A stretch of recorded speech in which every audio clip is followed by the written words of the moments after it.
a nuestra cátedra Ignacio Martín Baró de este año, su 13ª versión. Y para comenzar vamos a dejar con usted a María Alejandra Energici, doctora en Sociología, profesora asistente de la Facultad de Psicología de la Universidad Alberto Hurtado y además jefa del área social comunitaria, quien es la, organizadora central de esta actividad del día de hoy. Así que, Alejandra, el escenario es tuyo. Muchas gracias. Bueno, darles la bienvenida. Esta es la 13ª cátedra Ignacio Martín Baró que hacemos en Chile. La primera versión de la cátedra fue ya el año 2008. La cátedra es un evento que nace inspirada en la figura de Ignacio Martín Baró, un jesuita salvadoreño, asesinado por, digamos, sus creencias y por toda la defensa que hizo del pueblo salvadoreño. Y la cátedra es un evento que se realiza en conexión o en red con otras universidades jesuitas como la Universidad Javeriana de Cali, la Universidad Javeriana de Bogotá, la Universidad Simeón Cañas de El Salvador y también últimamente con el Boston College. Entonces, es un evento que cada vez ha ido tomando más forma y se han ido integrando. Siempre ha tenido al centro la noción de derecho humano. Para empezar la cátedra hoy día, me gustaría leer un pequeño párrafo justamente del libro Un cuerpo equivocado de Constanza Valdés, a quien tenemos acá hoy día como invitada, y que dice lo siguiente, que me parece muy atingente a la cátedra. El peor error de la academia ha sido excluir de la producción de conocimiento a las personas incumbentes en las distintas temáticas, generar contenido sin visibilizar las distintas realidades desde el interior de estas, y priorizar voces ajenas que relatan desde la lejanía lo que se supone que ocurre en una determinada población. El espíritu de la cátedra siempre ha sido poder integrar y reflexionar reuniendo actores de la sociedad civil, activistas, académicos y estudiantes. Hemos tenido muchas veces dificultades para encontrar gente que venga a presentar, porque sabemos que el espacio académico además es muchas veces intimidante. Entonces, en ese sentido quisiera agradecer especialmente a Constanza, a Cintia, que hizo un programa de magíster con nosotros, es nuestra exalumna, por supuesto a Jaime, que está un poco más acostumbrado a este escenario. Entonces, vamos a comenzar, pero antes nos va a dirigir unas palabras también la decana de la Facultad de Psicología, y no quiero terminar sin agradecer a todas las personas que participaron de la organización de este evento, particularmente a Nicolás y a Karin, que sin ellos esto no sería posible. Sí, Elizabeth. Buenas tardes a todas y todos. Como dijo Alejandra, estamos en la 13ª versión de esta cátedra y el propósito siempre ha sido poder reflexionar desde la psicología sobre temas contingentes en los que la voz de las personas involucradas y afectadas por determinadas situaciones prevalezca sobre la reflexión académica, pero que al mismo tiempo posibilite una reflexión académica que construya servicios, respuestas, denuncias, aproximaciones y conocimientos que sean útiles a la sociedad. Por eso, cada año es un tema distinto y cada año volvemos sobre algunos valores esenciales que son los que construyeron la reflexión que hizo Ignacio Martín Baró en su época, que fue pensar sobre los problemas de la sociedad desde la psicología y convocarnos a todos a tomar la parte de responsabilidad que podemos asumir en esa reflexión. Felicito a quienes organizaron esta reunión y a quienes han posibilitado que esta se realice por este nuevo medio que es el Zoom. Siempre fueron presenciales, ahora tal como están las cosas parece que vamos a seguir unos cuantos años con esta fórmula. Bienvenidas y bienvenidos todos a esta reunión. Gracias.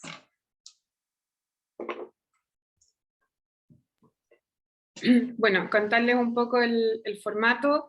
Vamos a tener primero las presentaciones, va a comenzar Constanza, sigue Cintia, termina Jaime. Y la idea es que cada uno de los expositores tiene entre 15 y 20 minutos, porque nos interesa poder dejar un espacio para la discusión.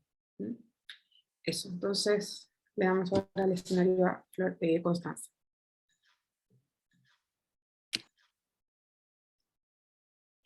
Primero quiero partir por agradecer la invitación, saludarte a Alejandra, saludar a Nicolás, saludar a Cintia y a Jaime. Qué lindo estar en un espacio, hay harta gente presente también un jueves en este horario, y en una temática tan importante que tiene que ver con la discriminación, los derechos humanos de las personas LGTBIQ, en un contexto donde, si bien pareciera ser que es un poco promisorio, que estamos avanzando, de que lentamente se ve a veces esa luz al final del túnel, la situación no siempre es tan favorable, especialmente porque vivimos en una montaña rusa de cifras y alturas en torno a lo que significa la discriminación y la violencia, justamente a propósito de los contextos políticos y de lo que tiene que ver con los discursos de odio, algo que se ha estudiado, algo que de hecho Jaime recientemente había escrito algo al respecto, y que tiene que ver con un panorama político en América Latina del cual nos salvamos, pero no sabemos hasta cuándo, algo muy constante, que tiene que ver con esta etapa, con esta etapa de retrocesos, pero también de algunos avances en estos derechos. Por eso, el ámbito de la discriminación y lo que tiene que ver con los derechos de las personas LGTBIQ, siempre tenemos que entenderlo a sí mismo, como en general los derechos humanos, esta conquista, como una conquista constante, pero que en todo momento también exige una defensa férrea, pero además un reafirmar constantemente, a menos que se transforme en un principio democrático mínimo en la sociedad, que son derechos humanos y que son derechos que tienen todas las personas por el hecho de ser personas. Hasta el día de hoy, estamos 2022 ya, no sabemos cómo pasan los años, pero ha habido mucho cuestionamiento, por ejemplo, respecto a cómo se entienden los derechos humanos de las personas LGTBIQ. Incluso todavía hay cuestionamiento en los sectores mucho más conservadores, reaccionarios de la derecha, respecto a, por ejemplo, la importancia que tienen que ver los derechos humanos de las mujeres, los derechos políticos relacionados, por ejemplo, con la paridad o incluso otros derechos al respecto, como lo son los derechos sexuales y reproductivos. Entonces, ese contexto es súper importante entenderlo porque no podemos avanzar o no podemos analizar la situación de discriminación o de violencia o desde el punto de vista que queramos sin entender el contexto de la sociedad que estamos viviendo, el contexto político, pero también un contexto en lo cual lamentablemente todavía hasta el día de hoy está muy involucrada las posturas religiosas, mal llamadas valóricas, respecto a lo que tiene que ver con el avance de estos derechos, pero también una visión muy reduccionista de lo que tiene que ver con la discriminación. Por eso, la discriminación es muy importante entenderla no como un problema privado entre dos personas, entre dos particulares, sino como un problema público. ¿Por qué es tan importante? Porque si analizamos la discriminación solamente desde un problema privado, entonces lo que reducimos a esta situación en concreto es una persona que discrimina a otra, restringe, perturba, realiza algún tipo de distinción y genera esta situación, pero no analizamos el contexto de cuáles son los factores, cuáles son las causas que llevaron a esa situación de discriminación, o incluso las situaciones de discriminación que se pueden producir de forma paralela al respecto. Y eso es un análisis muy importante que podemos hacerlo de igual manera con respecto a la violencia de género. La violencia de género en ningún momento puede entenderse como un problema privado, sino también como un problema público porque nos atañe como sociedad y dentro de estos valores democráticos mínimos que queremos tener como sociedad, donde la discriminación y la violencia se radique. Entonces, en primer lugar, ya entendiendo un poco, y siempre de nuevo importante entender el contexto justamente en los procesos de investigación, en los análisis políticos, etcétera, entender de que la discriminación también pasa por darle ese otro enfoque, no entenderlo como una situación en particular, me discriminaron en el acceso a un servicio. ¿Por qué te discriminaron el acceso al servicio? ¿De dónde viene esa conducta? ¿De dónde viene ese comportamiento? ¿Es aprendido? ¿Dónde lo aprendió? En la familia. Vamos a la familia. ¿Por qué la familia tiene ese contexto? No, es que la familia viene de tal sector, etcétera, tiene una educación religiosa. Ya, volvamos ahí. Entonces, ¿esa educación religiosa es el factor, por ejemplo, o lo que se enseñó en la familia, etcétera? Entonces, entender eso también nos ayuda a hacer un análisis respecto a lo que significa la discriminación. Es cualquier situación de discriminación, a propósito de lo que ha salido durante, quizás de chiste, pero entendemos que también tenemos que hacer el análisis de manera seria. En el último año, por ejemplo, respecto a la discriminación a personas heterosexuales. ¿Puede existir la heterofobia o de alguna manera discriminación inversa?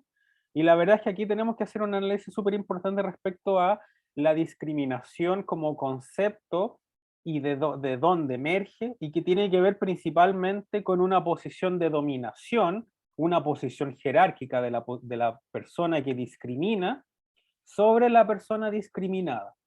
Y eso es muy importante tenerlo en consideración, sobre todo porque cuando empezamos a hacer los análisis al respecto, etcétera, vamos a entender también cómo la discriminación tiene que entenderse de esa misma lógica. Podemos discriminar, por ejemplo, en una situación una situación de estatus socioeconómico, por ejemplo, una persona que tiene menor cantidad de recursos a una persona mayor cantidad de recursos, ¿podría sentirse el presidente discriminado por tener gran cantidad de dinero? Esa pregunta es muy importante y muy interesante, más allá de lo que pueda ser chistoso, etcétera, porque entender la discriminación como una categoría, como una postura de dominación, también nos hace entender desde el punto de vista hacia dónde podemos avanzar. Y el otro concepto que se relaciona con la discriminación, que es nivelar la cancha a través de las acciones afirmativas, los cupos laborales, la paridad, todo eso que realizamos o que pensamos hacer o que queremos hacer para cambiar esta situación de desigualdad material que se da en la práctica, porque la igualdad ante la ley todas las personas la tienen, pero la desigualdad física, estructural y material es muy real y tangible, y ahí es donde tenemos esa relación al respecto. Pero si vemos que hemos ido avanzando en alguna situación y que incluso entendiendo esto, ¿por qué tenemos altas cifras de discriminación? ¿Por qué probablemente en los próximos años van a seguir existiendo? Si quizás van a reducirse un poco, etcétera, pero ¿por qué siguen existiendo? Y ahí es porque en Chile tenemos una cultura que no está exclusivamente asociada a la discriminación, sino es una cultura asociada exclusivamente a lo que tiene que ver con la reprimenda, lo que tiene que ver con la sanción, con lo punitivista, que en Chile todo lo castigamos o realizamos las cosas, tenemos una cultura muy de reacción, una cultura reaccionaria en torno a los hechos que van sucediendo. Y en discriminación sucede lo mismo, esperamos que suceda una situación de discriminación para sancionar, pensamos exclusivamente en la sanción, pensamos exclusivamente en lo que tenga que ver con el delito, con la falta, con la multa, o incluso lo que han pasado también en muchas ocasiones en las situaciones de acoso, de abuso, de discriminación al interior de algunas instituciones, que recién se espera que suceda para que se actúe. ¿Qué pasa con la prevención? ¿Qué pasa en ese ámbito justamente? Y es súper importante abordarlo de esa manera, porque el problema que tenemos en el ámbito de la discriminación no es un problema legal, no es un problema jurídico, alguien que les prometa que la discriminación se acaba con más leyes, más instrumentos administrativos, circulares, etcétera, no está comprendiendo el fenómeno de fondo que tiene que ver con la discriminación.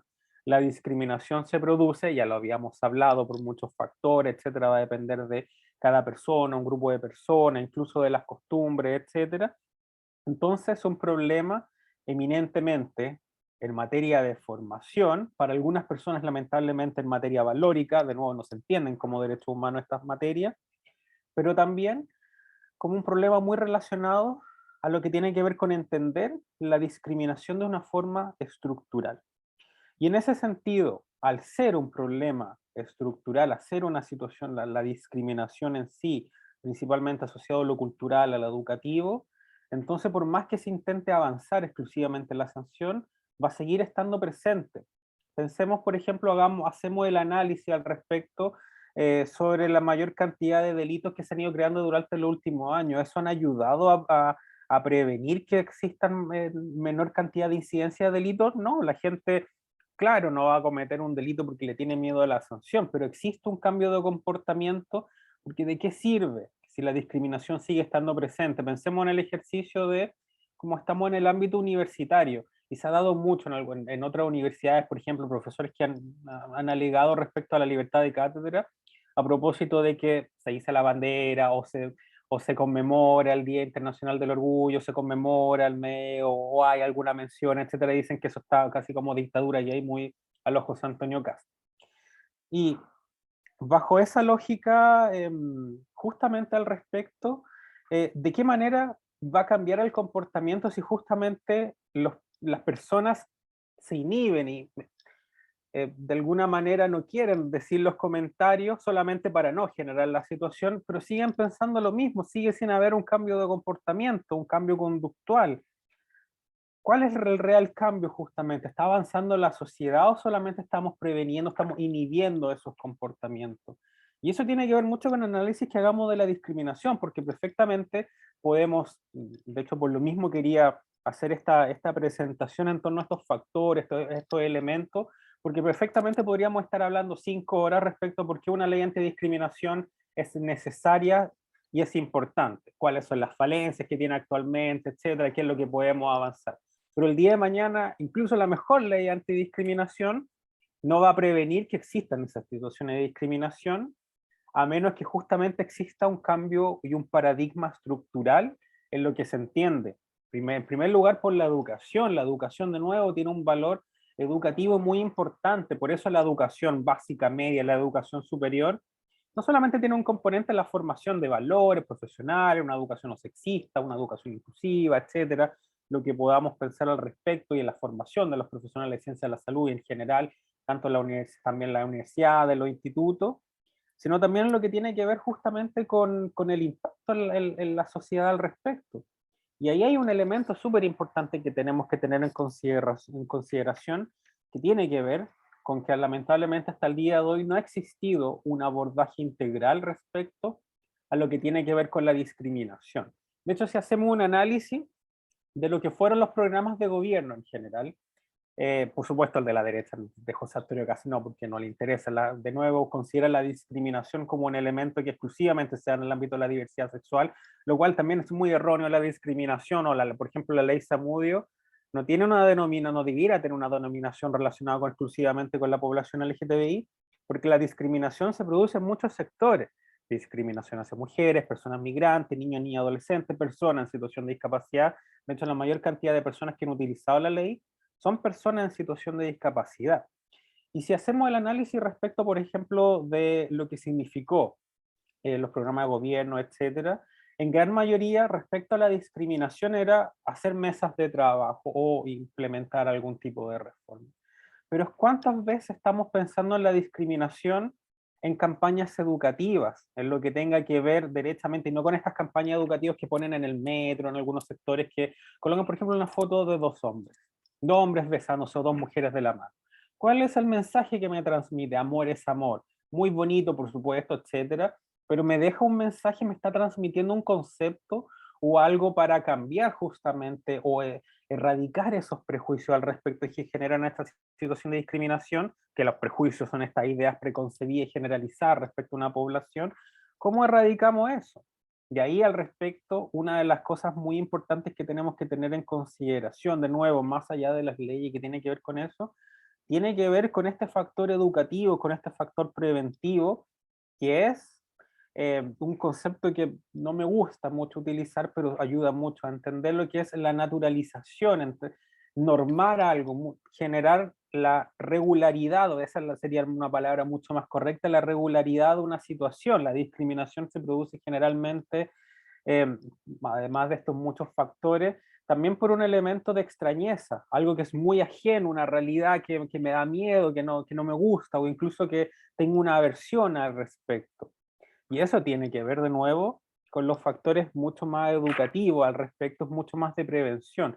Si tuviéramos medios de comunicación, por ejemplo, que abordaran correctamente el uso de conceptos, un lenguaje que no sea estigmatizante, lo cual hasta el día de hoy no existe. O sea, tenemos medios de comunicación que todavía hablan de preferencia sexual, periodistas en televisión y medios de comunicación escritos o radiales que hablan de preferencia sexual, que hablan de esta lógica casi como si una persona eligiera ser lesbiana, gay, bisexual o ser una persona trans.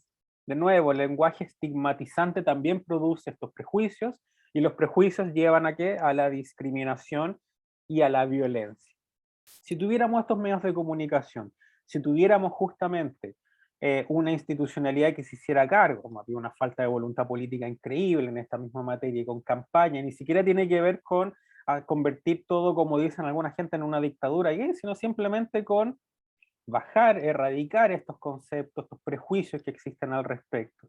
Si tuviéramos todo eso, probablemente tendríamos una menor tasa de situaciones de discriminación, probablemente. Ahora, eso, pensándolo de nuevo, en lo que tiene que ver con la situación en concreto de la discriminación en los derechos humanos, ¿sirve exclusivamente de la urbe? Porque también, de nuevo, hay un problema estructural que tenemos en esta materia, de creer, por ejemplo, que en la región metropolitana ha ido bajando algunas situaciones de discriminación y que todo está mejor o que podemos salir de la mano. Y sí, efectivamente, uno puede salir de la mano con su pareja, puede ser visible al respecto, las situaciones de discriminación han ido bajando, pero ¿qué pasa en los lugares, en los sectores mucho más alejados, con esta lógica de descentralización? ¿Cómo se llega a la gente que no ve televisión? ¿Cómo se llegan a todos esos sectores? ¿Cómo se empieza a regularizar esa misma situación? Y hay un esfuerzo súper importante y que tiene que ver con eso, porque la mayor tasa e incidencia de delitos violentos son justamente en los sectores más alejados. Acá, por ejemplo, en la quinta región, en la quinta interior, como le dicen, en Quillota, en Villa Alemana, etcétera, en su momento, por el reportaje que hizo la BBC a propósito del crimen de Nicole Saavedra, lo catalogó como zona roja, porque había una alta tasa de incidencia de delitos violentos en contra de mujeres por su orientación sexual y por su expresión de género, lo que fue el caso de Nicole Saavedra y lo que ha sido otros lamentablemente. Y eso de nuevo justamente se produce en un contexto donde, y esto no es necesario ni siquiera hacer un estudio, ni siquiera tenemos que ir ni siquiera tenemos que generar un instrumento de medición ni nada al respecto, solamente basta por moverse por un sector determinado, a ver cuántas miradas, estas miradas que uno puede percibir generalmente, que tienen que ver con incomodidad, con molestia, con odio, o incluso los comentarios en estos sectores. Y la realidad nos muestra que efectivamente sí. Por eso hay tantos jóvenes, por ejemplo, y tantas personas que efectivamente se evita transitar, perdón, justamente por algunos lugares, por algunos sectores, por estas situaciones de discriminación. Y ahí es donde de nuevo volvemos al puntapié, volvemos al problema inicial de, bueno, la discriminación, si se entiende como un problema público, no como un problema privado, entonces ¿hacia dónde vamos? ¿Cómo lo podemos solucionar al respecto? Y ahí es donde de nuevo el factor educativo, lo que tenga que ver con la prevención, lo que tenga que ver con la difusión de los conceptos, con una mayor cantidad de visibilización al respecto y visibilización correcta. No sirve de nada la visibilización de nuevo en base a prejuicios, que de nuevo se repitan los mismos prejuicios, por lo que genera eso de nuevo es que exista una estigmatización al respecto. De hecho, la estigmatización que generó los medios de comunicación en su momento respecto a la población trans, independientemente que hubo una mayor visibilización, es que justamente se tuviera una visión asistencialista al respecto, una visión todavía muy ligada a la protección, a la sobreprotección de la población trans y a la falta de competencia, asociada exclusivamente a que la mayor cantidad de la población trans solamente estaba en la industria o trabajaba en el ámbito de la belleza, por ejemplo, o en otros sectores, o en el trabajo sexual, más allá que sea predominantemente la realidad, pero sin entender que la gran parte de la población lo que quiere principalmente es acceder a un trabajo digno, acceder a una vivienda digna también al respecto. Entonces, desde ese punto de vista, de nuevo, redondeando un poco al respecto, es súper importante entender la discriminación en primer lugar como una situación de dominación frente a otra persona, en segundo lugar, algo estructural, algo público, y que su solución no solamente depende de un par de leyes, depende de modificaciones estructurales que parten desde las grandes instituciones, desde lo que significan en los cambios constitucionales, algunas leyes, por supuesto, etcétera, los ministerios, las personas que están a cargo de la elaboración de las políticas públicas, los gobiernos locales, hasta las instituciones mucho más pequeñas, lo que significa, por ejemplo, la universidad, la educación básica, media, la educación superior, en universidades, en institutos, y eso, la única manera de cambiarlo al respecto de nuevo, tiene que ver justamente con una educación y formación al respecto. Y problematizar estas situaciones, problematizar los prejuicios. Porque si no lo hacemos, el día de mañana solamente vamos a generar una sanción, vamos a expulsar a un alumno, una alumna, un estudiante, pero no vamos a problematizar por qué cometió esa situación de discriminación y va a irse a otro lugar sin haber generado ese cambio de comportamiento. Y esos cambios de comportamiento en lo que justamente modifican los patrones en una sociedad discriminadora y violenta. Ya para finalizar, por lo mismo, esta postura de generar más cárcel solamente por el hecho de generarla, cuando hoy día tenemos una cárcel con unas condiciones indignas en materia de derechos humanos, condiciones sanitarias indignas, pero donde se genera esta escuela como muy escuela del patriarcado, la violencia de género sigue estando presente, la discriminación sigue estando presente. Entonces, mientras no se modifiquen esos patrones conductuales, estos patrones de comportamiento a través de la educación y la formación, vamos a seguir lamentando cifras de discriminación y cifras también de violencia. Muchas gracias.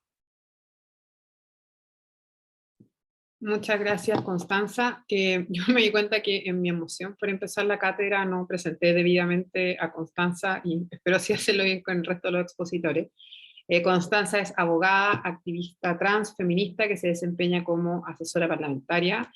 Fue candidata constituyente por el Distrito 7. Es la autora del libro Un cuerpo equivocado, que está absolutamente agotado en este minuto, me costó mucho encontrarlo, y como me contó, viene una segunda edición, donde, como ella me contaba, van a agregar algo sobre salud mental. Así que eso, muchas gracias, Constanza. Ahora a presentar Cintia Zárate. Cintia es psicóloga, especialista en estudios de género, sexualidad y prevención de violencia, y como yo les contaba, es egresada de nuestro magíster en psicología social. Así que, Cintia, adelante. Muchas gracias, Ale. Muchas gracias a todas las personas que están conectadas por acá. Es un gusto reencontrarnos por este medio con quienes he ido aprendiendo también desde el magíster y bueno, algunas personas verán una presentación que yo ya preparé para defender mi tesis. Igual no pido disculpas porque capaz que si lo repetimos deja de pasar.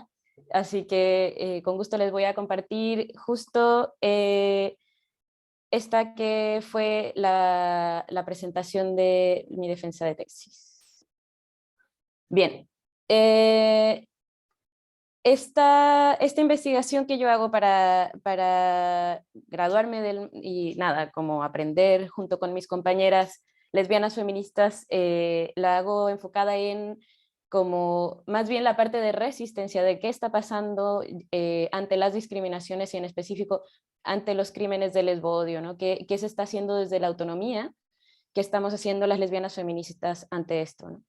Entonces, bueno, yo me posiciono en esta investigación también como una lesbiana feminista en donde básicamente hago una investigación activista feminista en la que me estoy involucrando todo el tiempo y que en la forma en que redacto y reflexiono junto con mis compañeras, precisamente voy escribiendo en un yo, nosotras, ellas, ¿no? En todo este diálogo de aprendizaje que voy como llevando con mis compañeras.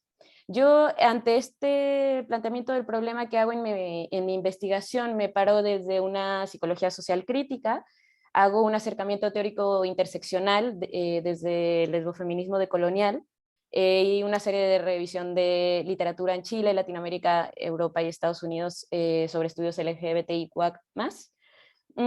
Y hago este análisis del problema que tiene que ver con las opresiones y violencias hacia las lesbianas y en específico, como les comentaba, con esta forma de crímenes de lesbo-odio, y hago este análisis en el que miro estos sistemas opresores que tienen que ver con el heterosis-patriarcado, que tienen que ver con la heterosexualidad obligatoria, que cruza también el neoliberalismo, las derechas radicales, como comentaba Constanza, ¿no? Como por ejemplo en Chile, que se tuvo a este candidato de ultraderecha con una agenda antigénero evidente.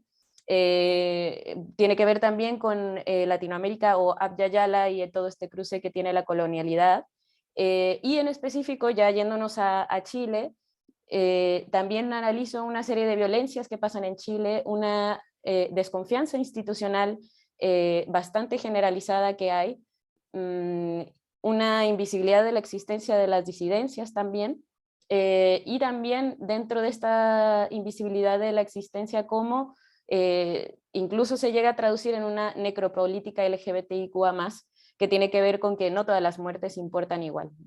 Entonces, bueno, ya ahora acercándonos un poco más a qué está pasando con las lesbianas feministas, también, por supuesto que hay toda una historia de resistencia en la que lesbianas feministas se han visto en la necesidad de diferenciarse de la izquierda, en donde no entraban los feminismos, de diferenciarse del heterofeminismo, que no siempre está incluyendo a las disidencias. Y incluso hay toda una historia de dolores, conflictos en las resistencias de las disidencias también, en donde las lesbianas también rescatan que no todas las siglas tenemos las mismas violencias y discriminaciones, ni las mismas resistencias e identidades. Con esto ya me acerco a explicarles un poquito más también que el lesbofeminismo en esta investigación y junto con mis compañeras lo vemos como una subjetivación, como una forma de subjetivación política, ¿no? Esta unión de lesbianismo con el feminismo tiene que ver con un resistir al régimen de la heterosexualidad obligatoria, con una búsqueda por la emancipación y la autonomía, y que tiene una historia y una actualidad de un activismo institucional y autónomo. Yo hago énfasis en el autónomo en mi investigación. Con esto les comparto, esta es la pregunta que yo hago, entonces para acercarme al problema, ¿cómo se construye narrativamente la subjetivación política de lesbofeministas autónomas ante los crímenes de lesbodio en la región metropolitana y en la región de Valparaíso? Estos son los tres temas, los tres objetivos específicos en los que me involucro junto con mis compañeras: la subjetivación política, los repertorios de acción política y las experiencias afectivas. ¿Cómo lo hago? Mi investigación, como les comentaba, desde un enfoque desde la psicología social crítica, tiene un enfoque cualitativo y rescata epistemologías y metodologías feministas desde una perspectiva interseccional. Mis participantes fueron 12 lesbofeministas autónomas jóvenes y adultas que activan en la región metropolitana y en la región de Valparaíso, y lo hice a través de 3 grupos focales, detectando narrativas convergentes y divergentes también, haciendo uso de análisis desde el narrativismo dialógico y la reflexividad. Estos análisis también me enfoco desde el análisis temático reflexivo, en donde se van detectando patrones y temáticas que lo encuentro súper atingente para esta investigación, ya que incluye la subjetividad de la investigadora, en este caso yo, y busca el coanálisis también con sus participantes. Y en este acercamiento también a los resultados que les quiero compartir, con estos mismos 3 objetivos específicos que les compartía, desde las experiencias afectivas que vimos, ¿no? Clasifiqué ahí, a través de lo que yo le llamo una brújula de experiencias afectivas, los afectos que se mueven hacia afuera, como un ejemplo la indignación, lo que se mueve adentro del colectivo lesbofeminista, como nombraban las participantes, por ejemplo, la ternura rebelde, esta complicidad de reconocernos entre extranjeras, de desobedientes, una fuerza y energía movilizadora dentro del colectivo. Y también clasificamos lo que tenía que ver con las heridas, como aquí está, por ejemplo, el desánimo de vivir, y las cicatrices, por otro lado, como explicitando un camino como de sanación de estas heridas, por otro lado, llevando a un deseo de seguir vivas con otras que resisten, ¿no? Y bueno, en otro acercamiento al objetivo 2, que tiene que ver con los repertorios de acción política y que por supuesto dependen de las luchas, las alternativas de acción política que se escogen, nombraban las participantes, y yo he formado parte también de marchas e intervenciones callejeras, tomas, activismo desde las artes, registro y difusión, visibilidad, la búsqueda por la autonomía desde diferentes formas y el apoyo a otras disidencias. En cuanto a la subjetivación política, tiene que ver entonces con esta unión de la resistencia y la existencia lésbica politizada, ¿no? Esta que yo nombro como reexistencia, que ya es inseparable la resistencia de la existencia. Tiene que ver entonces con un autorreconocimiento colectivo, con una confianza, con una conciencia y con una agencia que se va construyendo junto a quienes resisten. Ahora, este es otro acercamiento a estos mismos objetivos específicos que les comparto. Aquí está la brújula que yo les contaba, ¿no? Y básicamente también por nombrar algunos otros de los afectos que se mueven en esta brújula. Por ejemplo, afuera hablábamos de tristeza, de las emociones que se mueven hacia afuera del colectivo, me refiero: tristeza, dolor, decepción, frustración, rabia, odio, indignación. Y hacia adentro amor, alegría, diversión, empatía, la ternura rebelde que ya nombrábamos, esperanza, seguridad, y aquí adentro también por esto mismo la búsqueda de espacios seguros y el separatismo como medida de resistencia y de supervivencia se nombran como vigentes y necesarios, ¿no? Ahora, en cuanto a las heridas, que les empecé a nombrar algunas, también nombraban, digo que les hablé del desánimo de vivir, también nombraban miedo, ansiedad, vergüenza, culpa. Y por otro lado, en las cicatrices, junto con las ganas de vivir junto con otras que les compartía, también hablaban de Nehuen, que significa fuerza, deseo de crear con otras, poder y resistencia, ¿no? Y también en estas cicatrices hablaban, por ejemplo, de cómo el miedo, el enojo y el duelo, aunque podrían llegar a ser como catalogadas como malamente, como emociones negativas, bueno, al revés, el potencial que estas tres tienen como forma de afectación colectiva, de manera que movilizan en vez de paralizan.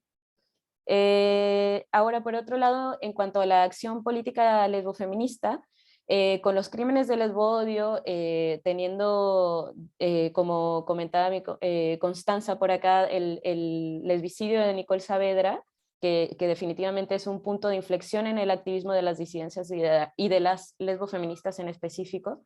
Bueno, ese es uno, tristemente, de varios que se van detectando, y que me gustaría rescatar que justo es a partir de la resistencia de lesbianas feministas que se nombra más bien, no por la BBC, sino por la resistencia de las compañeras lesbofeministas, que como una zona roja, la zona de Valparaíso, en donde se está detectando que no solo en esa región, sino que se han detectado varios crímenes con características similares, igual de macabras, igual de impunes, igual de destructivas.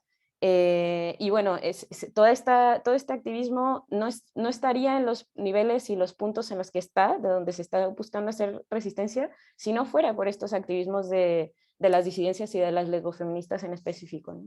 Entonces, bueno, por mencionar algunas de las cosas que están pasando con los crímenes, las acciones políticas que se están tomando tienen que ver definitivo con poner el cuerpo, con visibilizar, con hacer memoria, con nombrar, con acompañar estos casos, con organizar, responder, incomodar y buscar formas de justicia, ¿no?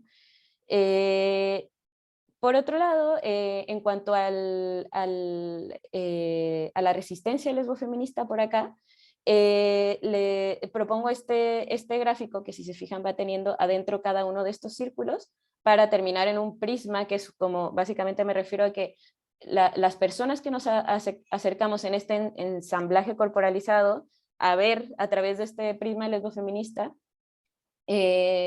estamos generando toda una serie de resistencias que están llevando a posicionarnos, identificarnos de otras formas de hacer resistencia, resituarnos, y bueno, ante la muerte, que tiene que ver con los crímenes de lesbodio y con los lesbicidios en específico, nada, buscar formas de vida, ¿no? De resistencia. Todo esto creo que es súper importante resaltar que también las compañeras en estos grupos de discusión lo vimos desde puntos con pensamiento crítico también, en donde tiene que ver con estas partes de abajo que les muestro que, por ejemplo, a la hora de hablar de afectos, no es que todo sea cicatrices y todo sea maravilloso adentro del colectivo lesbofeminista, ¿no? También se hablaban de sentimientos encontrados, de una ideología lesbofeminista en donde de pronto nos podemos llegar a evaluar de quién es mejor o peor feminista, lesbofeminista, ¿no? También hablaban qué vamos a hacer con los casos que están más olvidados, no todas pueden politizarse, qué formas, si estamos buscando desde la autonomía, qué formas de justicia estamos buscando, qué formas de violencia y de defensa estamos utilizando, ¿no? Y también se cuestionaban y nos cuestionábamos por otro lado por acá, ¿qué es ser activista, no? ¿En qué momento empiezas a hacer activismo? ¿La virtualidad es activismo también o no? Se nombró también que es complejo definir el lesbofeminismo y que definitivamente necesitamos el futuro como una pregunta constante para seguir construyendo entre todos a qué nos referimos, ¿no? Y bueno, esa es una de las pintadas que les comparto de los resultados. por acá les comparto y quiero nada más proyectar esta parte de los conceptos, de algunos de los conceptos teóricos que rescato en mi tesis, pero sobre todo quiero como aprovechar el espacio académico para también rescatar que es esencial no solamente enfocarnos en la teoría, ¿no? Como la importancia de, desde metodologías y epistemologías feministas, rescatar en el mismo nivel las narrativas de las personas participantes con las que interactuemos y situarnos como autores y autoras en nuestras investigaciones. Esta parte, por lo tanto, esta parte que les comparto también tiene que ver con conceptos que las mismas participantes proponen, ¿no? Y aquí resaltar, además de lo de la zona roja, que es la región de Valparaíso, que la nombran las compañeras, gracias a su resistencia y investigación y apañe, también parece ser que, comentábamos en los grupos, por ejemplo, por lo menos, que la palabra lesbicidio también surge en Chile. Este registro y esta resistencia está teniendo un empuje importante en Chile, o sea, en Latinoamérica, pero surge mucho como la lupa y el querer voltear a ver esto desde acá. Por ejemplo, el lunes acaban de asesinar a una pareja de lesbianas en Ciudad Juárez y se está nombrando como feminicidio, ¿no? Entonces, ¿qué registro se está tomando en el mundo y en Latinoamérica acerca de las personas que nos están asesinando por ser lesbianas o por la sospecha de serlo, ¿no? Y bueno, también aquí recuperaría, ya que estamos hablando en esta cátedra sobre discriminación, una de las reflexiones que comparte una compañera que tiene que ver con diferenciar la lesbofobia o la LGBTIQA más fobia del odio, ¿no? La fobia tiene que ver con el miedo, que el miedo paraliza, que el miedo quiere no voltear a ver, y el odio tiene que ver con el deseo, el ya poner como en práctica y materializar el que no se quiere la existencia de las disidencias, ¿no? Y por eso la importancia de diferenciar el miedo que huye y que de hecho hasta se tapa los ojos al tenerle miedo y no quiere visibilizar la existencia de alguien, versus el odio que se atreve a asesinar y que se atreve a secuestrar, mutilar, quemar, violar, como está pasando con las disidencias y con las lesbianas en específico a partir de esta investigación que proponemos. Y bueno, ya cerrando con el tiempo que me toca por acá, también les comparto algunas de las no conclusiones que rescato en esta investigación, y aprovechando de nuevo el espacio académico y pidiendo que nos acerquemos más a metodologías y epistemologías feministas. Qué importante hacer acercamientos situados, qué importante seguir haciendo como activismo e investigación al mismo tiempo. Rescato entonces ser lesbofeminista tiene que ver con poner el cuerpo, tiene un cruce entre lo íntimo, lo relacional y lo colectivo. No todas pueden, no todas las disidencias ni las lesbianas feministas, no todas las lesbianas pueden politizarse. El miedo más el odio es el que está estructuralmente y sistemáticamente está negando, impidiendo, castigando y aniquilando, ¿no? No estamos todas, falta Nicole como una de las consignas lesbofeministas. Resistimos las lesbianas feministas y tenemos historias que contar, no solamente estamos sumisas ante la violencia, ante esta discriminación de la que estamos hablando hoy. La politización brinda una oportunidad de convertirnos de sujetas de opresión a opresoras del sistema más bien. La importancia del activismo contrahegemónico para recordar todas las luchas subalternas también, cómo el enojo y el dolor compartidos pueden activar en vez de paralizar, las lealtades afectivas que se generan en la resistencia, ¿no? Cambian las lealtades, los afectos a la hora de potenciarse en grupos, movilizan. La importancia al hablar de memoria y aprovechando que está Elizabeth por acá, no olvidar el pasado, pero sí librarse de su dominio, ¿no? Una de las propuestas de las compañeras también ante las heridas, ante las discriminaciones y los crímenes de odio. La importancia que rescataban las compañeras también de sanar para transformar el miedo y el dolor en deseo de seguir vivas. Y bueno, aunque hablábamos de que es difícil hablar de qué es el lesbofeminismo como forma de politización, por lo menos sí es un movimiento por la vida que cruza el cuerpo, el territorio, el consumo, la colaboración, las relaciones. Es un horizonte en construcción que tiene que ver con apañe, espacios seguros, luchas colectivas y vidas más vivibles, ¿no? Y cierro con esta idea que creo que cruza también definitivo el hablar de qué hacemos ante las discriminaciones, ¿no? Sin resistencia no hay justicia. No solamente depende como de la institucionalidad, me parece muy importante rescatar lo que está pasando con los cuerpos, con las calles, y definitivamente la importancia de hablar del goce, ¿no? Porque sin el goce de querer resistir y de querer vivir con otras disidencias, no tiene sentido ni la resistencia ni la existencia, ¿no?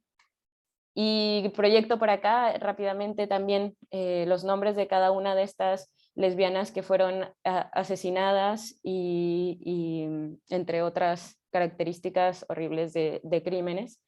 Y bueno, por ellas, por nosotras y por las que no pudieron más. Muchas gracias.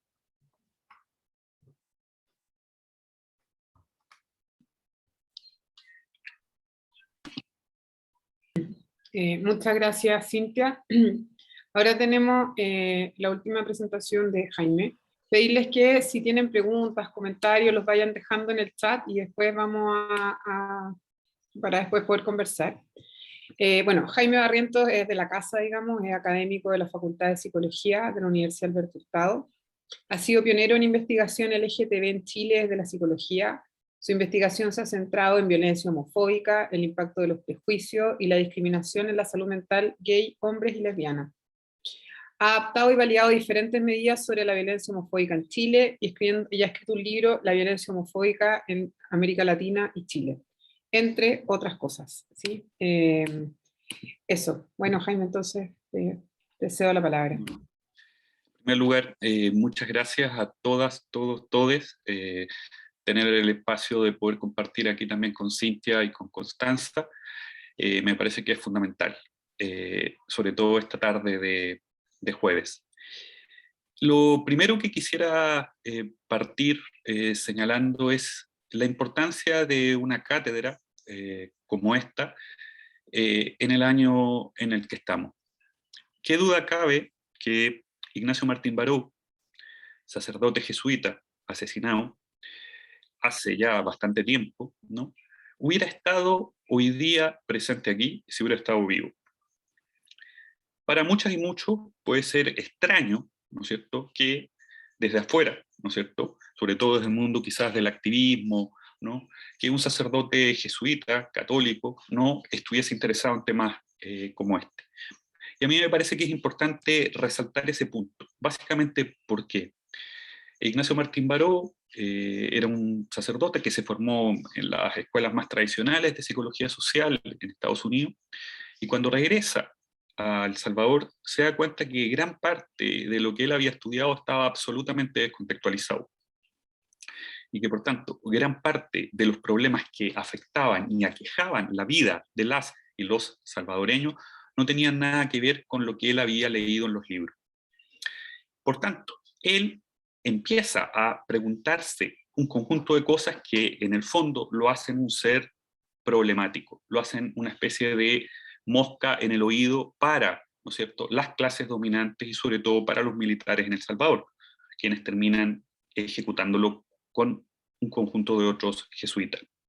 No es menor, y con eso quiero terminar este primer punto, ¿no?, pensar en la definición que él hace de la psicología social como el estudio de la acción en cuanto ideológica. Si pensamos que justamente las relaciones de género constituyen justamente un conjunto de interpelaciones que nos invitan a pensar en el género en cuanto ideológico, qué duda cabe que Ignacio Martín Baró hubiera estado aquí hoy día. Una vez dicho eso, en segundo lugar quisiera mencionar algo importante. La situación de quienes somos gays, lesbianas, bisexuales, trans, intersexuales, qué duda cabe que al menos en los países occidentales ha mejorado. desde un punto de vista legal, un conjunto de países, incluido el nuestro, tiene legislaciones de antidiscriminación, unión civil, identidad de género, matrimonio igualitario, en algunos casos regulación de la afiliación. Al mismo tiempo, paralelamente, las actitudes de las personas, ¿no?, hacia nosotros se han ido modificando y han ido mejorando. Pero frente a este escenario, que uno podría decir que es un escenario positivo, al mismo tiempo persisten, tal como ya lo mencionaron Constanza y Cintia, un conjunto importante de vulneración de derechos que se expresan de diversas formas, en diversos niveles y en diversas intensidades, desde las microagresiones hasta los crímenes de odio, pasando por un conjunto importante de violaciones, en algunos casos sistemáticas, de nuestros derechos. El mejor ejemplo reciente de ello fueron las violaciones a los derechos de muchas personas LGBT durante el estallido social por parte de la policía. A mí me parece que eso es un elemento importante a considerar. En segundo lugar, también persisten un conjunto de problemas que se han ido agravando además con esta maldita pandemia, ¿no? Muchas y muchos jóvenes han tenido que permanecer en sus hogares, ¿no es cierto?, con familias que muchas veces, ¿no es cierto?, les violentan y les discriminan. Y eso lo que hace es incrementar la vulnerabilidad de ellos. Por tanto, nos encontramos con una situación que parece paradójica. La mejoría y al mismo tiempo la persistencia de un conjunto de tensiones. Puede parecer paradójico este escenario, qué duda cabe. Sin embargo, es a ello a lo que nos tenemos que enfrentar. Por tanto, en tercer lugar, quisiera mencionar cuáles son los desafíos que tenemos como sociedades y en particular como sociedad chilena respecto a derechos. En primer lugar, ¿cómo pensamos la persistencia de la violencia estructural que existe hacia quienes somos gays, lesbianas, bisexuales, pero en particular hacia las personas trans y no binarias? Primero. Segundo lugar, cómo gestionar y cómo reflexionar respecto a la persistencia de las microagresiones, es decir, a una violencia que está naturalizada y que encontramos en escenarios muy diversos. Tercero, ¿cómo nos hacemos cargo de los cruces que esta violencia tiene con otros marcadores de diferencia, como la etnia, la clase social, la edad? Eso significa que no es lo mismo ser un gay, ¿no es cierto?, de clase alta, que ser un gay de clase baja, o ser un gay de clase baja y además de ascendencia mapuche. Por tanto, tenemos aquí una dificultad de la que también tenemos que hacernos cargo. Y yo diría que un cuarto desafío no menor es el que ya mencionó en primer lugar Constanza y también más adelante Cintia, la persistencia de lo que hemos denominado políticas y movimientos antigénero. Ya el año 2019, en un primer informe, y ahora a final de mes sale la segunda parte de un informe, reflexionamos sobre cómo estos movimientos tienen una larga data, no solamente en el mundo constituyéndose en un fenómeno transnacional, sino que sobre todo han articulado un conjunto importante de redes de acción en América Latina. Y además, el año 2019 nosotros habíamos ya visibilizado el rol importante que jugaba el ex candidato presidencial, ¿no es cierto?, José Antonio Kast, en el liderazgo de estos movimientos y estas políticas en la región. Por tanto,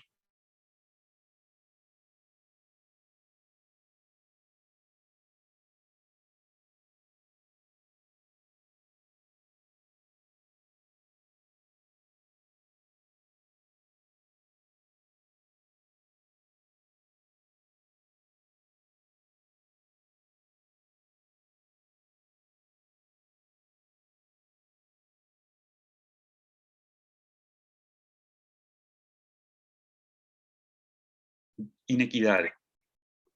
Sin embargo, lamentablemente, muchas veces ha existido un divorcio entre la producción de conocimiento que se produce en la academia y el uso que se hace de este conocimiento en un conjunto de otros contextos.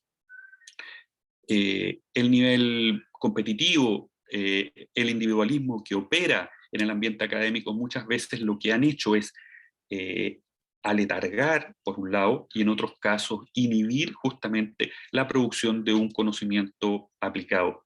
Y esto es un gran desafío que necesitamos seguir tratando de resolver.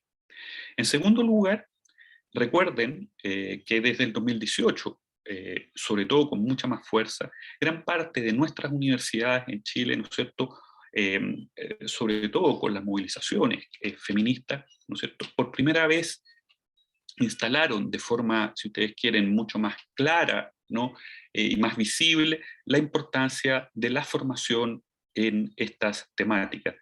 Muchas universidades crearon políticas de género, direcciones de género o institucionalidad de género. Sin embargo, este sigue siendo un desafío pendiente en muchos de nuestros contextos universitarios. Por tanto, aquí también tenemos que pensar cómo las universidades que estamos mandatadas para producir conocimiento aplicado, tenemos que al mismo tiempo también contribuir a la formación de pre y posgrado en estas materias. Y en ese sentido, quisiera mencionar la importancia que tienen algunos hitos, ¿no? Grupos de investigación que en diversos contextos del país y en Santiago en particular están produciendo en la Universidad de Chile, en la Universidad Central, en la Universidad Diego Portales o nosotros mismos, por solamente mencionar algunos, un conjunto de investigaciones referidas a estas temáticas. No obstante ello, que es importante y es fundamental, tenemos un problema. El problema es cómo transformar y transferir ese conocimiento que ha sido producido con un determinado fin, con un determinado lenguaje, a veces en una lengua que es diferente a la lengua, ¿no es cierto?, española, para que justamente este conocimiento pueda ser utilizado, ¿no es cierto?, para, por un lado, la creación de políticas públicas que sean pertinentes para la transformación de nuestras vidas, pero también para que sea usado por las propias personas que están justamente habitando este mundo, ¿no?, y que son gays, lesbianas, bisexuales y trans. En ese sentido, nos encontramos ahí con una gran interrogante. ¿Estaremos las universidades y quienes formamos parte de las universidades de alguna forma disponibles para hacer este ejercicio, que más que un ejercicio, es un acto político, que supone un acto de transformación de nuestras propias prácticas para transformar justamente el conocimiento que se produce en un conocimiento que transforme? Con ello quisiera cerrar y terminar agradeciendo el espacio en esta tarde. Gracias, Alejandra, Constanza y Cintia. Muchas gracias, Jaime. Bueno, ahora tenemos un espacio para preguntas. Pueden ir levantando la mano y les vamos dando la palabra o dejándolas en el chat. Ya tenemos una pregunta en el chat, entonces voy a empezar por leer esa, que es de José Cisterna Vidal. Dice: gracias por la charla, excelente e interesante. ¿Tienen ideas sobre algunos países que tengan mejores leyes antidiscriminación y control de los prejuicios? Eso nos puede mostrar cuánto nos falta. Gracias. No sé quién quiere empezar a responder.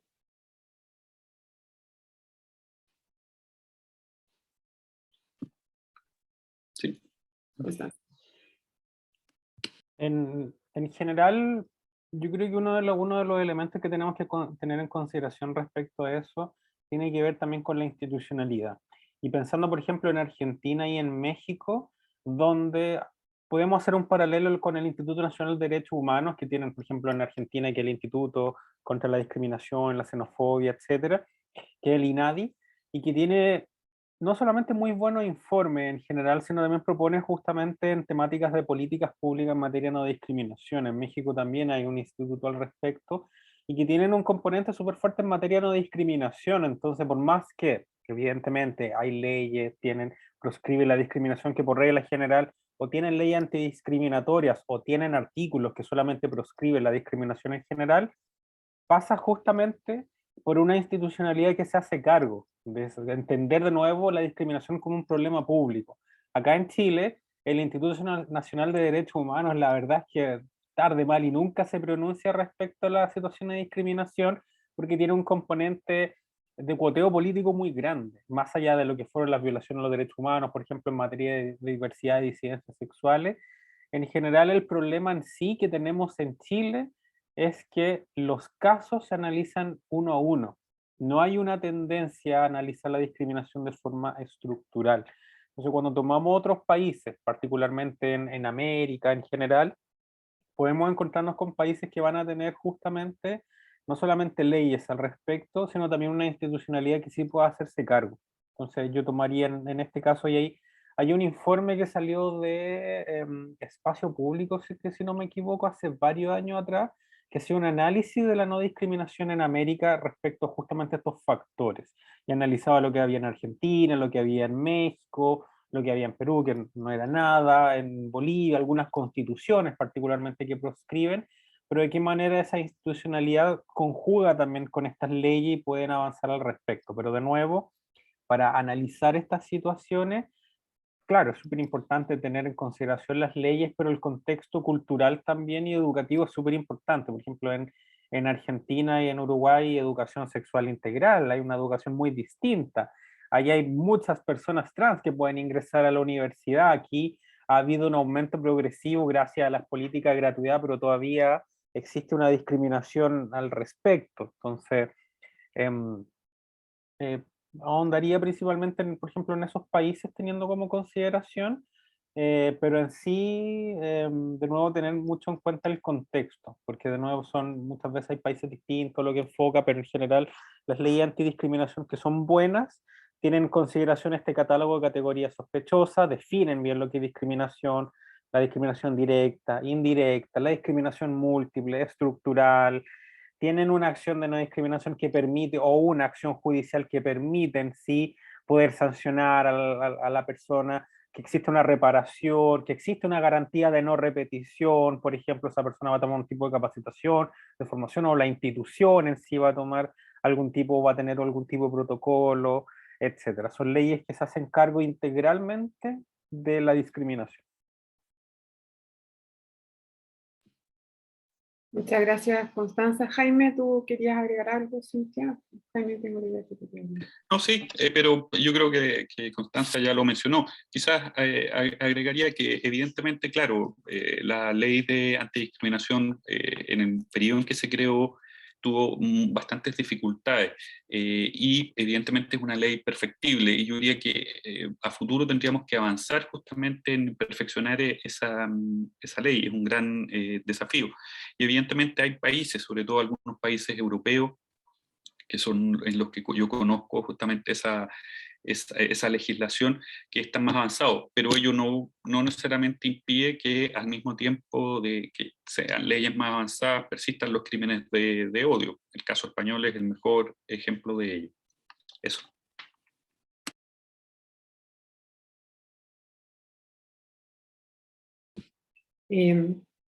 Tenemos otra pregunta. ¿Cuán importante sería contar con una norma constitucional para el derecho a la identidad desde la diversidad y disidencia para fortalecer la acción institucional de forma estructural? Fran pregunta.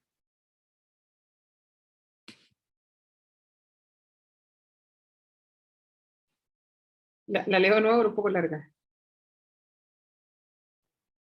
Yo escuché, pero no sé si alguien quiere responder. Está en el chat, por si Jaime se ríe, y yo hablo un poco rápido. Pero si escuchaste, está en el chat, la pueden ahí revisar con más calma. Yo creo que ahí quizás Constancia tiene más que decir sobre ello. No me atrevería yo a...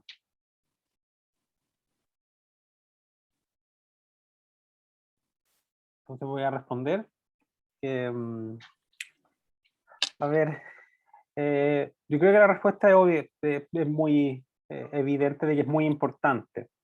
Pero es súper importante entender este proceso constituyente y las constituciones las normas y los derechos que contienen las constituciones con dos aristas principalmente. La primera arista es política y la segunda arista que contiene un elemento súper importante de lo simbólico, cultural y educativo. El tercero es lo jurídico, pero eso no vamos a andar al respecto. ¿Y por qué me refiero a esas dos aristas?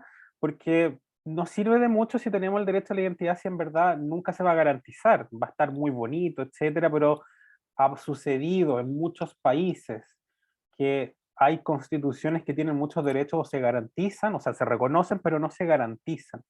Entonces, en Chile sería, por supuesto, súper importante, pero además sería muy importante contar justamente con un sistema político o una institucionalidad que permita entregar garantía que se va a reconocer el derecho a la identidad. Porque el derecho a la identidad tiene un correlativo de que se garantice. ¿Cómo se garantiza el derecho a la identidad, por ejemplo?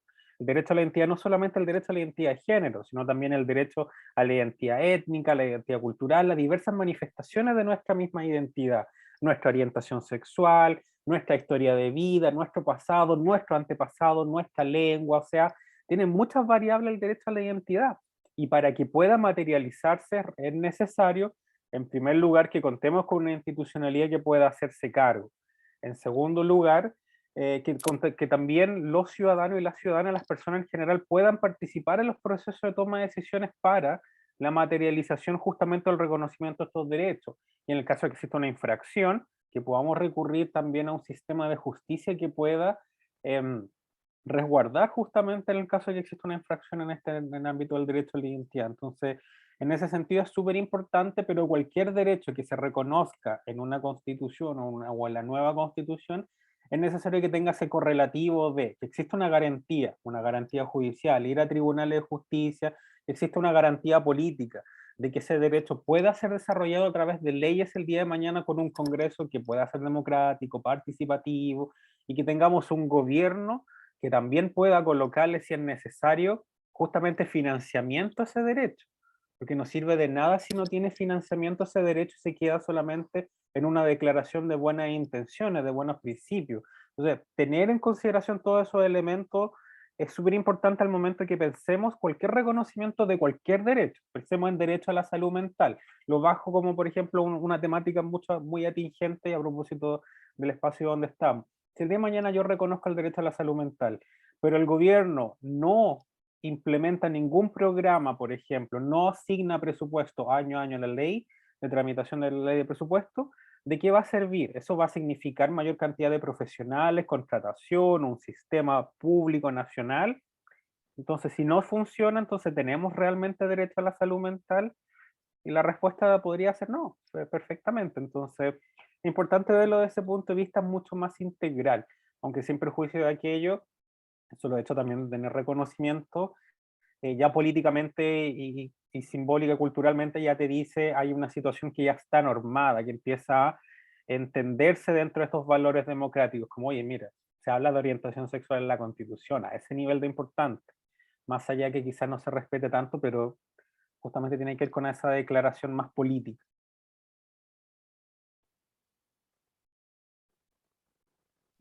Muchas gracias, Constanza. Tenemos otra pregunta sobre salud mental.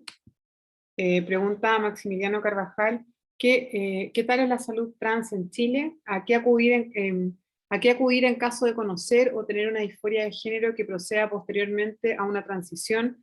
¿Acaso esto es algo pendiente en Chile?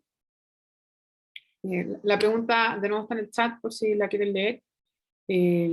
No sé si Jaime, probablemente Cintia, tiene algo que decir al respecto. Y bueno, además de invitarlo a hacer sus preguntas en el chat, también pueden levantar la mano y hablar. Yo ahí diría dos cosas, al menos desde lo que hemos hecho nosotros.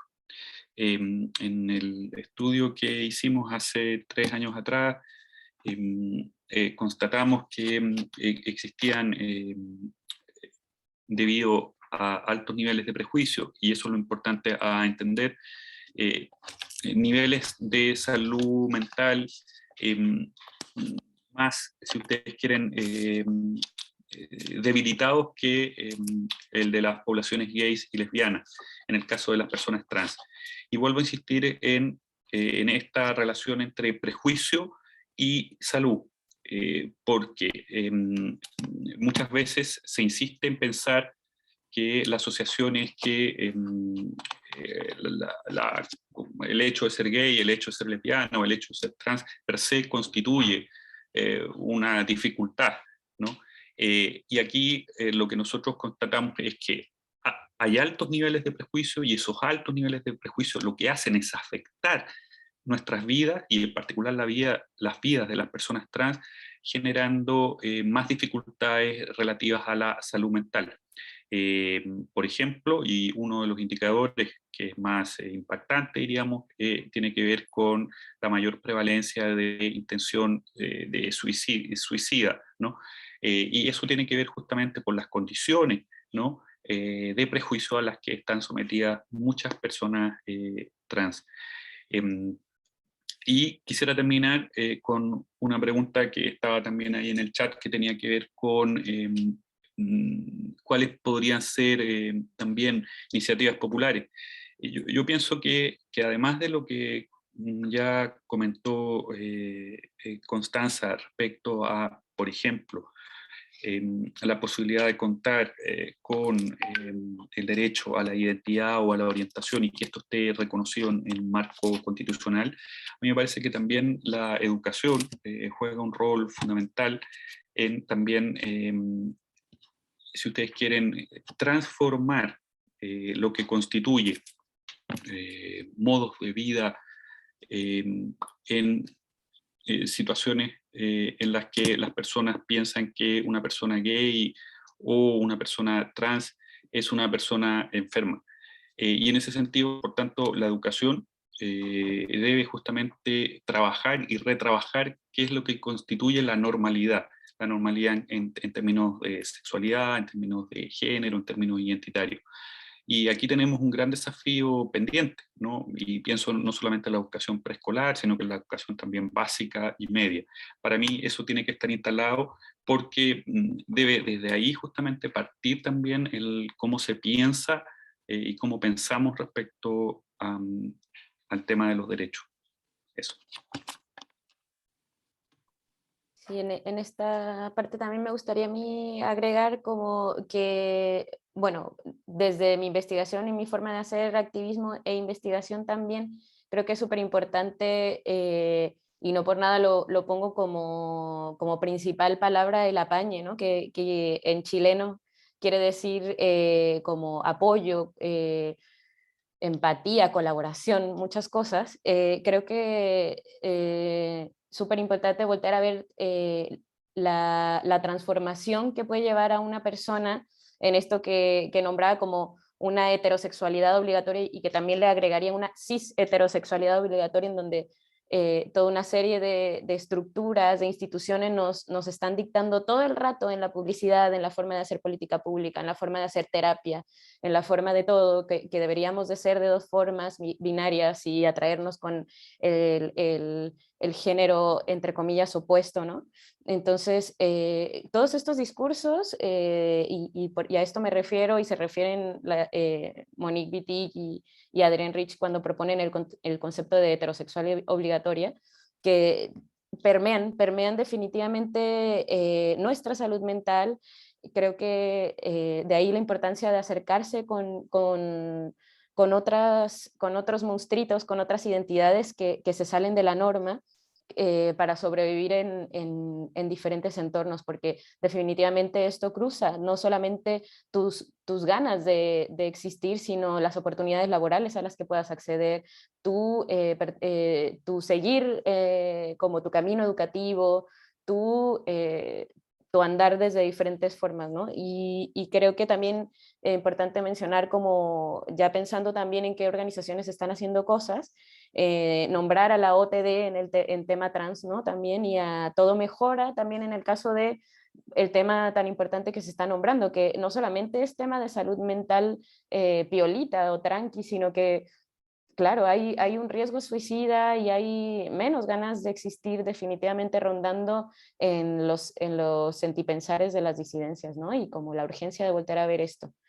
Y también creo que desde ahí es esencial que desde cualquier acercamiento terapéutico, clínico que una persona disidente busque, sea desde cualquiera de las disidencias, qué importante que sea desde un enfoque que sí tenga un enfoque de género, no solamente un enfoque de género binario, sino que quienes se estén atreviendo a acompañar a las personas que nos movemos desde las disidencias sean espacios seguros, que estén actualizándose en temas de los transfeminismos, que realmente puedan acompañar todos los procesos identitarios y disidentes en general, porque definitivamente hay toda una serie de dificultades, de trabas que puede llegar a tener una persona antes de llegar a pedir ayuda. Y si vuelve a revictimizarse o a sentirse de nuevo en un espacio que no reconoce su existencia, una disidencia en terapia, puede ser un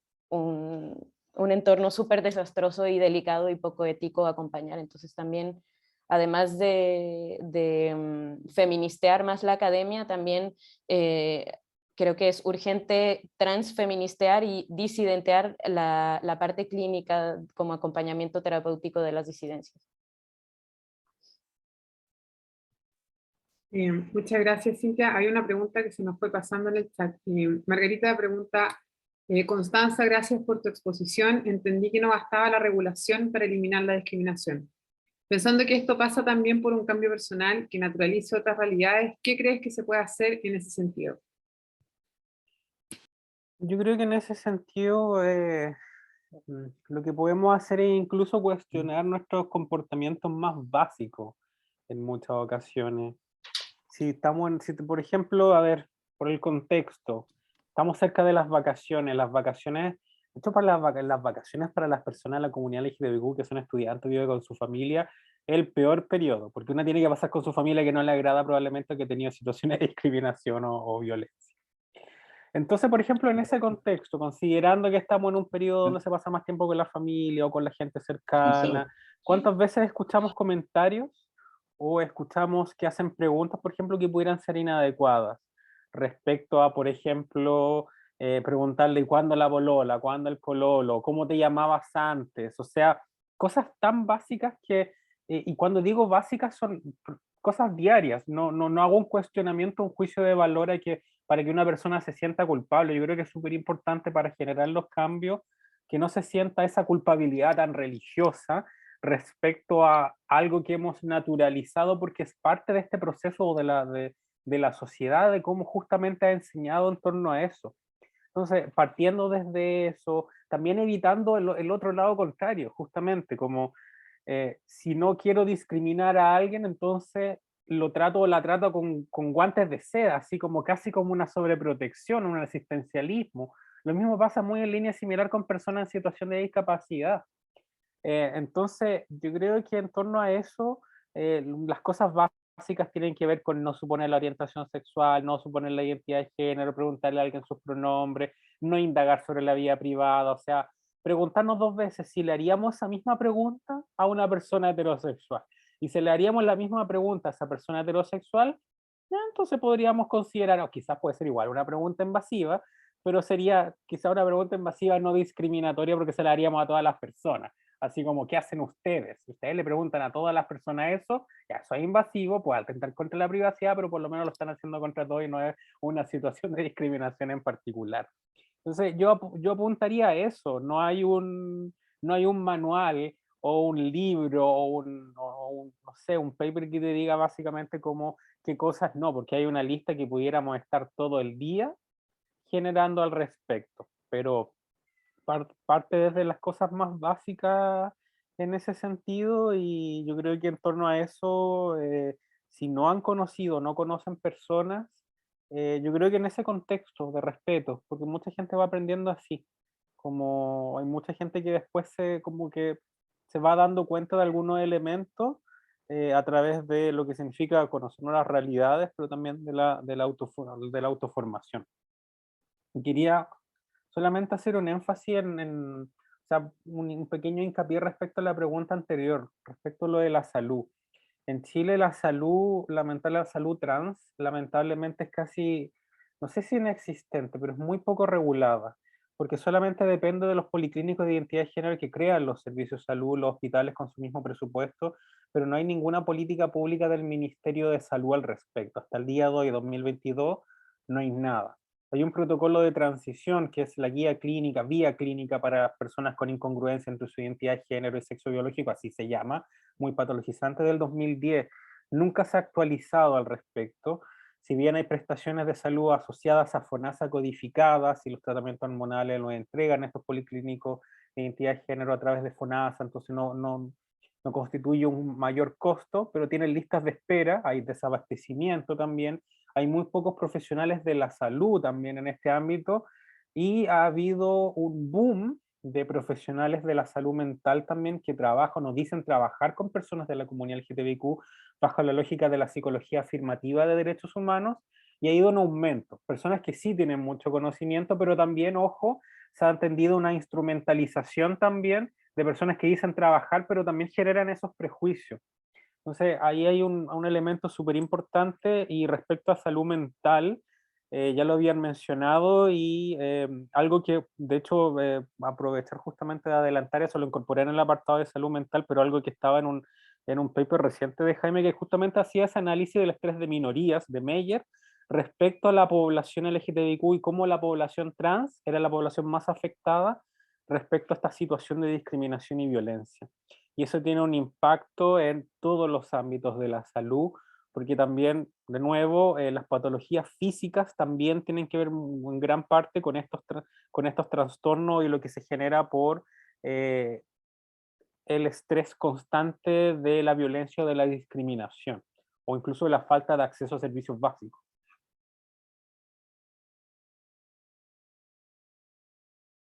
Muchas gracias, Constanza. Hay una pregunta que Jaime algo dijo, de Catalina Campos, y dice: muchas gracias por la charla y felicitaciones por la presentación a Constanza y Sin. Tengo una pregunta al panel general sobre iniciativas populares, sobre qué iniciativas populares consideran que sería un avance para la discusión de los derechos humanos de la LGTBIQA+, y su acción afirmativa para que el Estado abogue por la protección y garantía de estos derechos.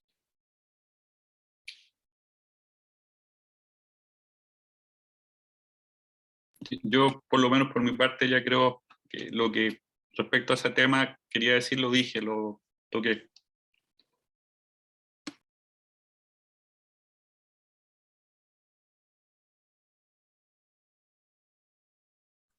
Claro, yo creo que también hicimos unos comentarios al respecto, pero creo que definitivo es necesario y es urgente, ¿no? Como que se aumente la representación desde parámetros interseccionales, que se faciliten acceso a la educación, al empleo, a la reparación también, que creo que todo esto cruza futuros y pasados también. Si estamos hablando, por ejemplo, de Chile, falta mucho para hablar de, por ejemplo, la discriminación y los asesinatos de Si todavía personas. tengo.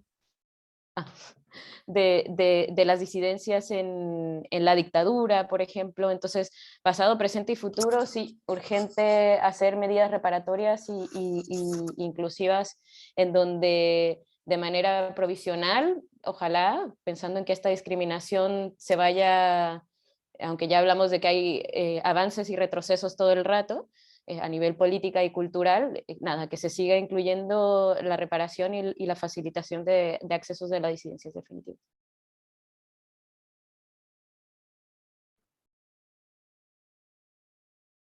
Yo quiero, o sea, pienso que también la pregunta dice iniciativas populares, me imagino que se refiere quizás porque tengo muy involucrado ese lenguaje, se refería a iniciativas populares de norma constitucional, porque si es así, coloqué una al final, que son de organizaciones que se presentaron, que tienen que ver con diversidad en el ámbito de familia o comunidad, tienen que ver con igualdad, no discriminación, participación democrática y derecho a la identidad.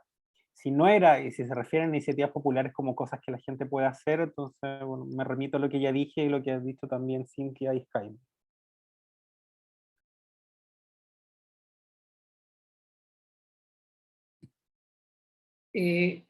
Tenemos una pregunta, gracias a todos por la respuesta. Gracias. Rodrigo Vallejos dice, gracias por las presentaciones. Me pregunto si Constancia, Sino, Jaime consideran que los grupos sociales menos oprimidos, más privilegiados, hombres y mujeres heterosexuales y género de piel blanca o eurodescendientes, etcétera, tienen un rol importante en la lucha contra la discriminación LGTBIQ+. Y si es así, ¿qué forma se les ocurre para convocar y articular estos grupos en un terreno cultural, comunitario, territorial, cotidiano, interactivo para la causa?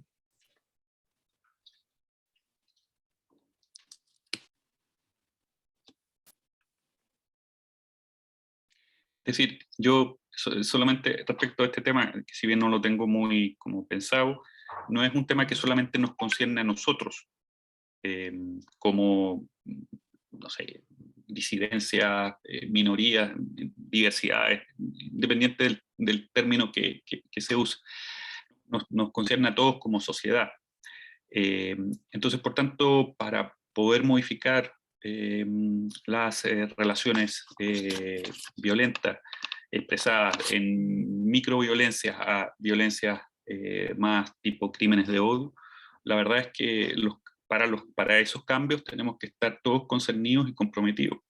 Entonces, por tanto, la involucración es de todas, todos y todos, no es solo de algunas personas que son aliados nuestros, ¿no? Sino que es una modificación que nos concierne a todos como sociedad, y en ese sentido es un cambio de más largo aliento, no es un cambio, evidentemente los aliados y las aliadas son fundamentales para comenzar transformaciones y cambios, pero estos cambios de alguna forma también suponen involucrarnos a todas y a todos.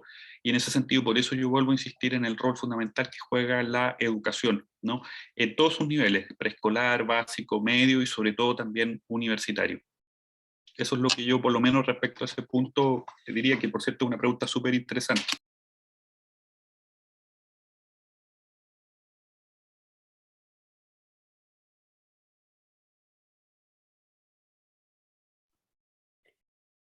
Voy a darme la palabra. Yo creo que esa es una pregunta que hacen, una pregunta bien recurrente en estas conversaciones. Es como cuando hablamos de feminismo y preguntan, ya, pero ¿qué puedo hacer yo? Y yo creo que es súper importante, en primer lugar, plantearse desde ese punto de vista, de nuevo, no es un problema que nos atinge solamente a nosotros y a nosotros, es un problema que le atinge a todas las personas. Evidentemente ahí empecemos a marcar límites. Si yo no soy perteneciente a una comunidad, entonces en primer lugar, lo más importante es escuchar las vivencias y lo que tiene que ver con las representaciones. En segundo lugar, no apropiarse de aquellas. Y en tercer lugar, entregar yo creo que justamente los espacios para que eso se pueda permitir al respecto. ¿Eso significa que las personas tienen que estar como pasivas al respecto, etcétera? No. De hecho, todas las personas podemos hacer nuestros cambios en todos los espacios que habitamos. Por ejemplo, el solo hecho de salimos, por ejemplo, de la charla, nos juntamos con el grupo de amigos, de amigas, y alguien va y dice, ah, esa parece que es una persona atrás, o peor, lo vamos a decir como un chiste mucho peor, que es típico, es como, ah, mira, un travesti, una travesti. ¿Qué hacemos ahí? ¿Nos vamos a quedar callados, vamos a intervenir? Así, oh, esa se ve como lesbiana. Vamos a decir algo al respecto. Solamente haciendo eso se va generando como un pequeño cambio a propósito del tema educativo.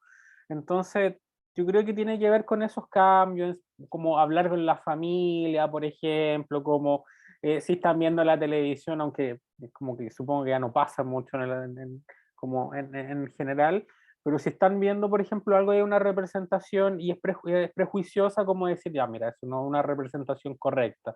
No todos los hombres y las mujeres lesbianas, las personas trans son así, como corregir un poco al respecto.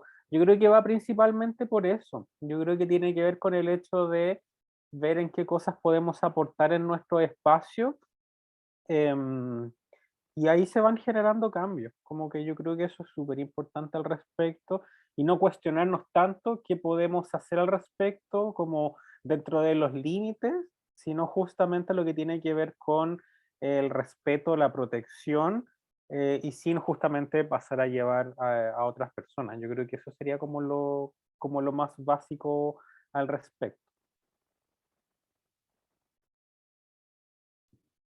Cintia, ¿quieres agregar algo? Sí, como muy de acuerdo con lo que comparte Constanza, así en mucha sincronía, y también en esta misma reflexión de que no es esta pregunta, aunque es interesante, claro, que se repite en los feminismos, que se repite en todo lo que se sale de lo normal, entre comillas.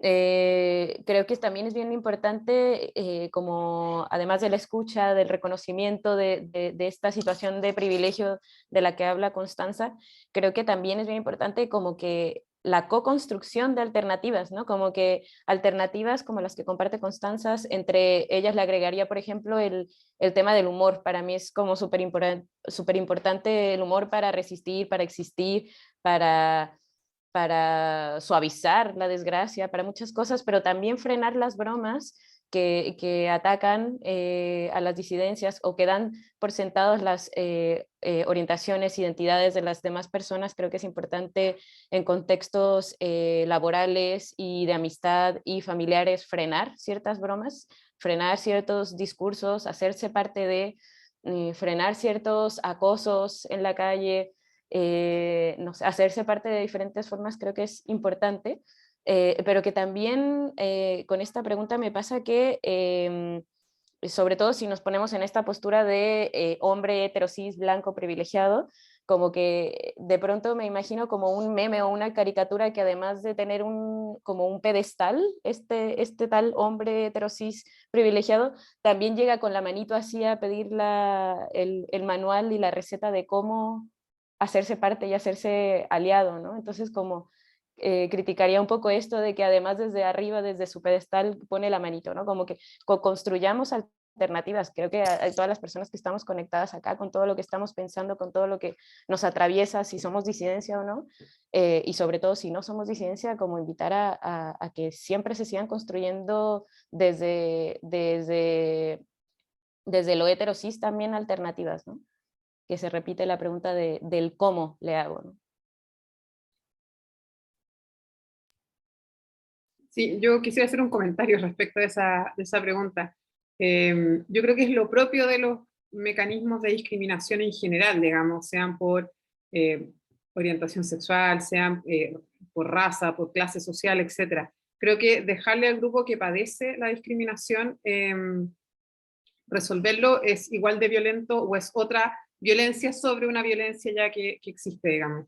Desde un feminismo absolutamente heterosis, me ha pasado mucho, entonces como, bueno, ¿por qué nosotras tendríamos que resolver un problema del cual nosotras padecemos, digamos? Entonces, me parece que eso es algo muy propio de la discriminación en general, como fenómeno social. Y concuerdo con Cintia con la dificultad también de cómo se integra al otro, ¿sí?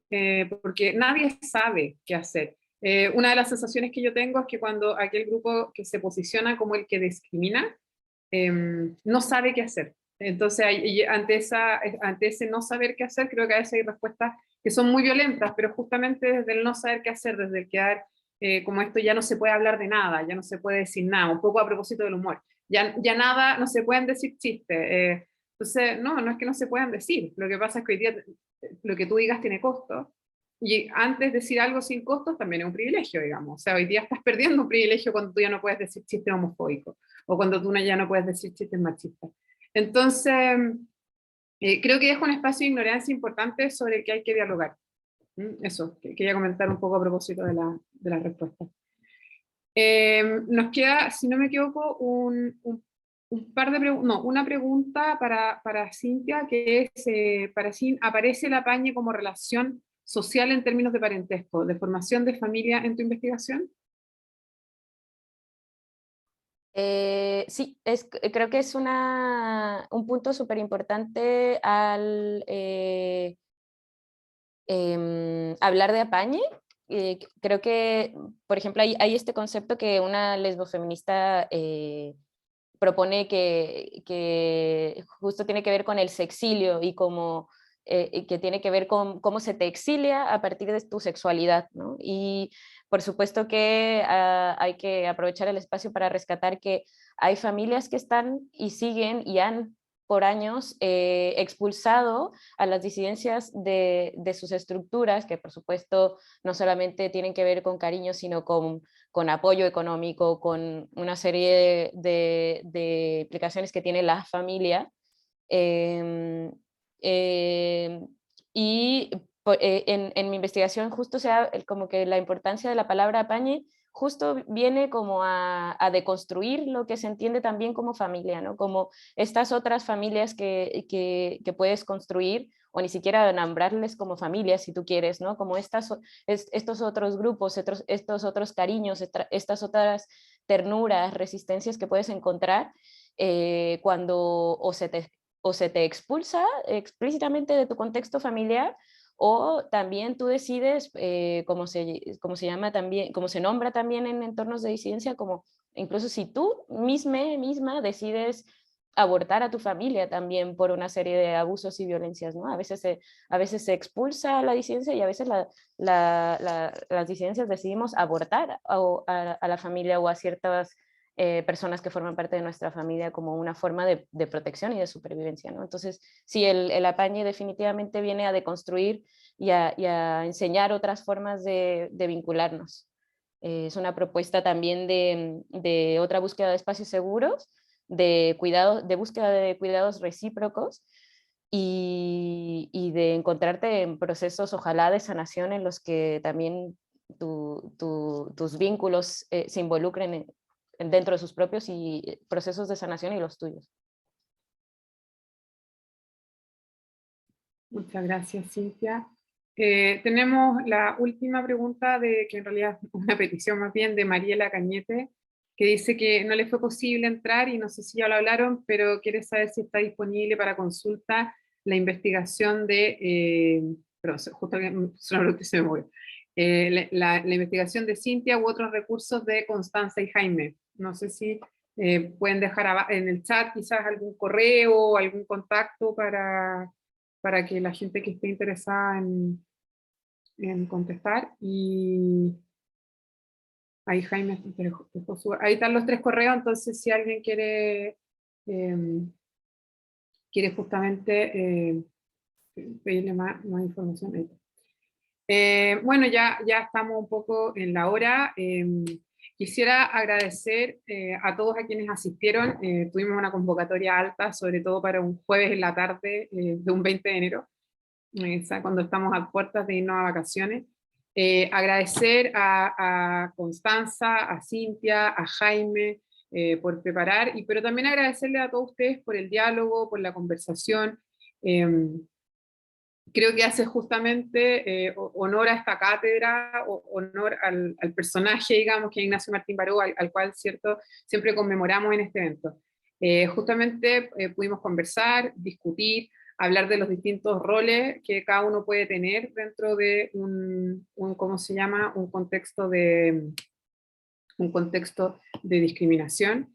Que también podemos, cuáles son los desafíos que nos quedan, y bueno, y en qué podemos cada uno ir participando, que también es un lugar, digamos, enigmático, o sea, algo que tenemos que conversar, descubrir. Entonces, no solamente conversar, sino que también quedan preguntas. Eso en general es indicador de una buena conversación, aquellas conversaciones en las que no quedan las cosas cerradas. Así que nada, bueno, agradecerles a todos los que participaron, a los panelistas, nuevamente a quienes organizaron esta cátedra. Tuvo harto trabajo detrás de Nicolás Chongut, de la Karina Durraga, que están ahí. Y nada, bueno, y dejarlos al tiro, cordialmente invitados a la cátedra 2022, todavía ya la estamos empezando a organizar. La cátedra va a volver a su fecha original, este año dada la pandemia y dado, digamos, la contingencia política, la movimos para enero, pero probablemente el próximo año, o sea, este año ya, la tendremos en octubre y noviembre, así que quedan todos cordialmente invitados y les estaremos avisando.